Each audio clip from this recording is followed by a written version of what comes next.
মহিলা মোর্চার উদ্যোগে অন্নপূর্ণা র্যালির বিশেষ আয়োজন। মুখ্যমন্ত্রীকে অভিনন্দন ও ধন্যবাদ জানাতে মেদিনীপুর শহরে একটি অন্নপূর্ণা অভিনন্দন র্যালির আয়োজন করা হয়েছিল। বিজেপি মহিলা মোর্চার উদ্যোগে আয়োজিত এই র্যালিটি বুধবার বিকেলে মেদিনীপুর শহরের সিপাহীবাজার এলাকায় অবস্থিত বিজেপির প্রাক্তন জেলা কার্যালয় থেকে শুরু হয়। র্যালিটি মেদিনীপুরের পুরো রিং রোড পরিক্রমা করে। সুন্দরভাবে সাজানো এই শোভাযাত্রার সামনের সারিতে থাকা নারীদের হাতে অন্নপূর্ণা ভান্ডার লেখা কলস ও পাত্র বহন করতে দেখা যায়।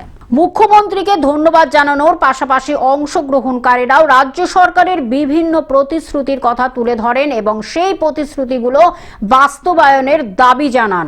র্যালিতে উপস্থিত ছিলেন মহিলা মোর্চার জেলা সভানেত্রী শম্পা মণ্ডল, পারিজাত সেনগুপ্ত এবং বিজেপির অন্যান্য নেতৃবর্গ। পশ্চিম মেদিনীপুর থেকে কল্যাণ মণ্ডলের রিপোর্ট, গ্লোব নিউজ।